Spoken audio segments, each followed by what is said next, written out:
Top quality और consistent performance के लिए सिर्फ सिल्वर पंप नाम याद रखना। ગૃહ રાજ્ય પ્રધાને ભારતીય સેનાની કામગીરીની પ્રશંસા કરી હતી। આપણને સેનાના જવાનો પર અભિમાન હોવું જોઈએ તેવું હર્ષ સંઘવીએ કહ્યું છે। સેનાને માત્ર અભિનંદન જ નહીં પરંતુ સલામી પણ આપવી પડે। દાનવોને તેમના ઘરમાં ઘૂસીને જવાબ આપવાનું કામ સેનાએ કર્યું છે। છેલ્લા 10 વર્ષમાં ભારતની ડિફેન્સ સિસ્ટમ વધારે મજબૂત બની પાકિસ્તાનના ડ્રોનને સેનાએ દિવાળીના ફટાકડાની જેમ ઉડાવી દીધી।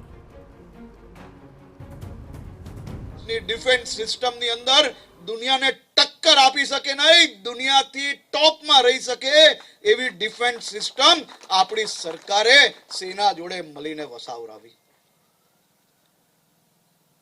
પાકિસ્તાનના એક એક ડ્રોનને દિવાળીના ફટાકડાઓની જેમ ઉડાવીને ભારતમાં આવતાની પહેલા સાહેબ એક પછી એક સાફ કરી નાખ્યા।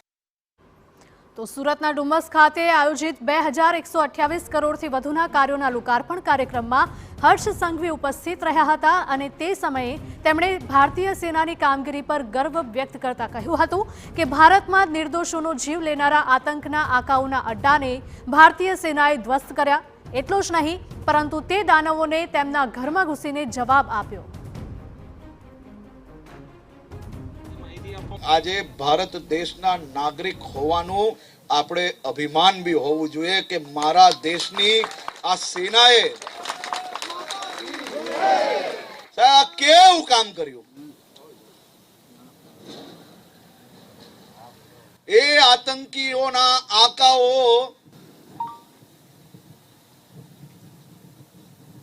જે માનવતાના ખૂનીઓ હતા એ દાનવોને ઘરમાં ઘૂસીને ધ્વસ્ત કરવાનું કામ કરનાર આ સેનાના જવાનોને અભિનંદન નહીં તમારા સૌ વતી સલામી આપવી પડે।